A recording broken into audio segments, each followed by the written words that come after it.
Halo, assalamualaikum. Ketemu lagi di channel saya Ari Godres. Di sini kami akan bertutorial cara membuat kue odading ala Mang Oleh yang lagi viral-viralnya. Berikut bahan dan cara pembuatannya. Simak terus di video kami. Jangan di skip agar tidak salah untuk membuatnya. Dan di sini bahan-bahannya cukup sederhana nggih. Ada terigu kurang lebih 250 gram. Lanjut ada garam. Terus juga ada ragi kue. Juga ada gula, mentega. Lanjut ada telur satu buah aja ya. Wijen untuk baluran atasnya. Kalau memang tidak mau pakai wijen juga nggak apa-apa. Lanjut ada susu kental manis. Di sini saya pakai 1 saset saja. Siapkan dengan air yang hangat, suam-suam kuku. Lanjut kita ke video berikutnya, yaitu cara membuatnya. Pertama-tama yang kita lakukan, ini susu saset kental manis. Saya pakai 1 saset dengan air hangat. Dan lalu kemudian masukkan gula. Kalau mau yang manis tinggal kita tambahkan berapa sesuai kemauan kita. Sebenarnya susu kental manisnya sih udah manis. Nah, ini untuk yang suka manis bisa ditambahkan 3 sendok ya.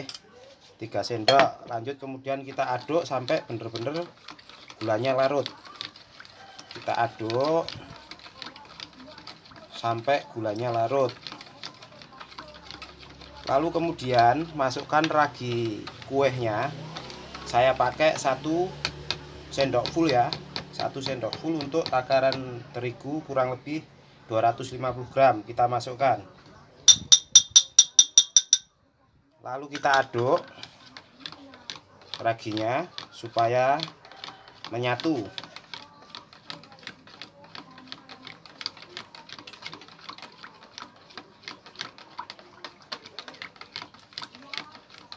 Nah, kita aduk-aduk terus supaya raginya menyatu dengan gula sama susu kental manisnya ya. Kita diamkan kurang lebih 5-10 menit. Paling bagus kita tutup ya, agar supaya raginya ini berkembang. Kita tutup, kita diamkan selama kurang lebih 5 menit atau 10 menit biar raginya reaksi. Sambil menunggu jangan lupa subscribe, like, share, and comment ya. Saya tunggu karena tiap harinya saya insya Allah akan memposting, mengupload video tutorial berbagai macam bikin kue. Bisa untuk buat jualan lagi atau buat camilan di rumah. Kita diamkan. Lanjut kita menuju ke resep yang kering ya. Kita lanjut ke resep yang keringnya. Kita masukkan garam 1 ujung sendok kecil aja. Kita masukkan garamnya. Lalu kemudian kita satukan telur ke dalam terigu ya. Nah, di sini saya pakai 1 buah telur. Kita satukan, kita aduk-aduk sehingga menjadi rata, merata semua. Nah, kita aduk begini sambil kita menunggu ragi instannya berkembang, reaksi. Kita aduk adonan yang ini. Sebenarnya bahannya cukup sederhana sekali nggih, Pak D, Mbok D. Monggo mbok menawi lajeng cobi-cobi ngagem caranipun kula. Insyaallah anti gagal. Asal dengan takaran dan cara yang sama. Nah, ini hasilnya begini ya. Raginya udah mulai reaksi, udah mulai mengembang. Kita masukkan sedikit demi sedikit, kita larutkan. Nah, gini ya. Kelihatan. Nah, begini kita masukkan sedikit demi sedikit.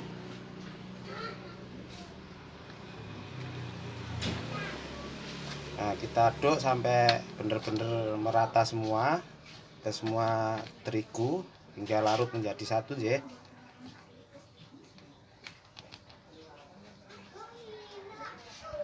Nah, mohon maaf kami tidak pakai sarung tangan karena udah saya cuci bersih biar cepat ngaduknya pakai tangan ya.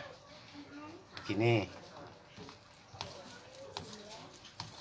Kita uleni sampai bener-bener merata jadi satu antara cairan ragi yang kita udah siapkan tadi sama terigunya.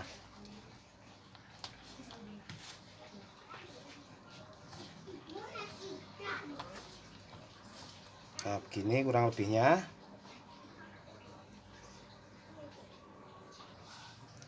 Nah, seperti ini ya adonan yang kita tadi campurkan. Kita uleni terus sampai bener-bener kelihatan halus, kalis gitu ya. Lalu lanjut kemudian menteganya kita satuin, kita campur. Nah, seperti ini. Lanjut kita ulenin lagi sampai bener-bener merata antara mentega sama terigunya, bener-bener jadi satu. Uleni terus seperti ini jadinya ya, bener-bener kelihatan permukaannya halus, semua bahan udah menjadi satu dan kelihatan lebih kalis. Setelah itu kita diamkan kurang lebih 5-10 menit, kita tutup dengan plastik agar benar-benar mengembang. Nah, kita tutup seperti ini kurang lebih 5-10 menit agar mengembang dengan sempurna. Tutupnya nggak bisa lengket. Nah, tutup begini aja ya, kurang lebih 5-10 menit biar supaya mengembang adonan yang kita uleni tadi. Ini ya ibu-ibu, mas, Pak D, setelah kurang lebih 10 menit adonan mengembang seperti ini, kita kempeskan. Nah, kita kempeskan begini. Nah, lanjut kita ke papan kerja. Nah, kita kempeskan dulu. Nah, ini benar-benar kelihatan kalis banget ya, lembut adonannya tadi. Sebentar. Lanjut kita menuju ke papan kerja, kita taburi dulu terigu biar nantinya nggak lengket. Kita taburi seperti ini. Lanjut kemudian adonan yang sudah mengembang tadi kita ulenin lagi biar mengempis seperti ini ya. Nah, kita uleni begini biar mengempis. Ini kita uleni terus kayak seperti orang umbah-umbah nyuci ya. Nah, begini. Lalu kita bikin pipih. Nah, kita pipihkan seperti ini. Kita pipihkan. Nah, mohon maaf di sini kami pakai alat seadanya. Kita pipihkan kurang lebih ketebalan 1 sampai 1,5 cm. Gini ya, kita pipihkan begini.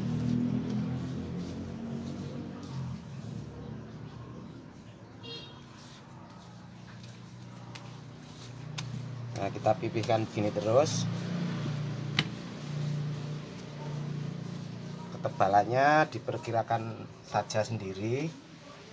Kalau kami kurang lebihnya 1 sampai 1,5 cm. Nah, begini ya, kurang lebihnya seperti ini. Bisa dipraktekkan di rumah. Berhubung kami pakai alatnya seadanya ya.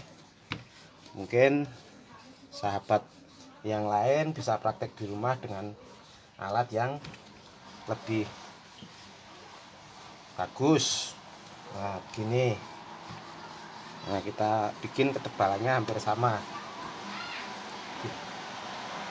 Lanjut kok. Nah, seperti ini ya, kita pipihkan menjadi bener-bener rata, semua permukaannya rata. Kalau saya memilih untuk ditutup dulu sebelum kita potong biar bener-bener adonannya mengembang, kita tutup seperti ini. Baru kita lakukan ke tahap berikutnya, yaitu pemotongan.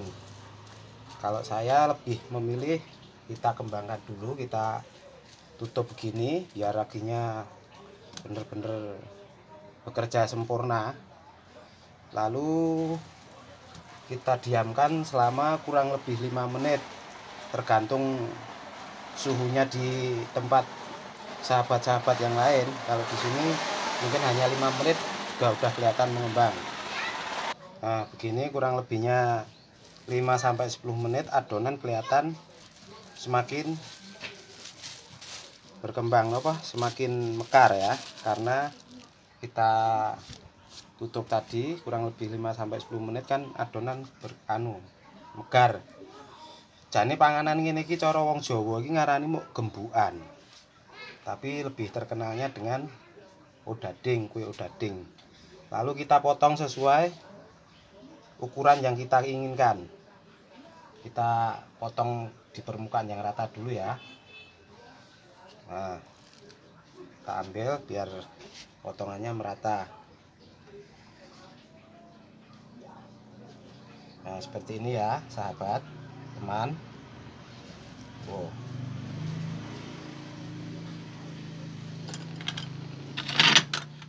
Nah, seperti ini kita ratakan dulu permukaannya.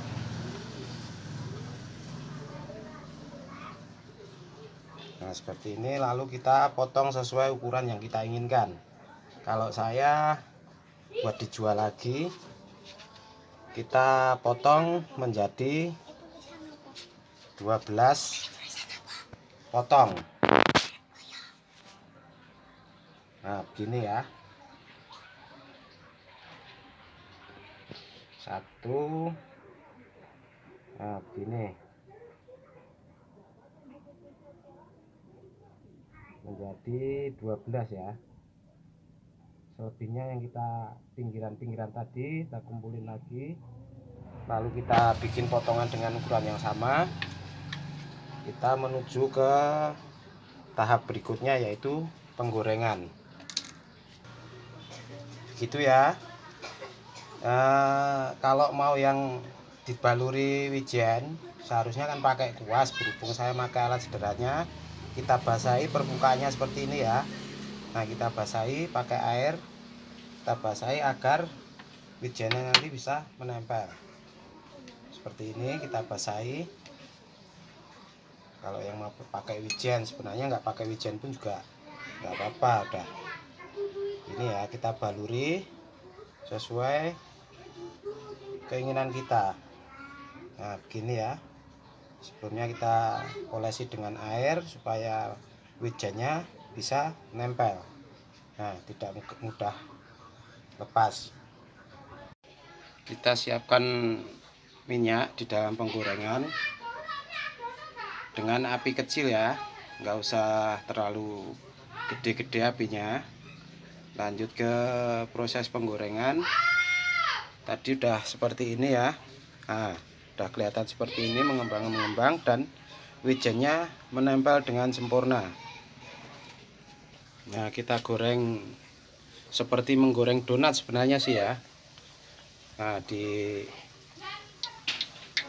digoreng dengan api kecil, jangan dibolak-balik ya. Kita tunggu sampai bawahnya bener-bener warnanya merata, kecoklatan. Nah, seperti itu kurang lebihnya. Sambil menunggu matang, jangan lupa subscribe ya ke channel ini. Mohon dukungannya, di-share ke media sosial yang lainnya agar kami mendapat dukungan dari teman-teman saya semuanya. Nah, kelihatan seperti ini mengembang. Jangan dibolak-balik ya Bunda atau Pak D, Mbok D. Nah, seperti ini sebenarnya nggak jauh beda sama goreng donat sih. Adonannya juga sama seperti bikin donat. Nah, seperti ini ya, kelihatan mengembang. Nah, seperti ini. Jangan terburu-buru kita bolak-balik ya. Biar bener-bener bawahnya itu kecoklatan. Nah, gitu. Nah, penampilannya seperti ini.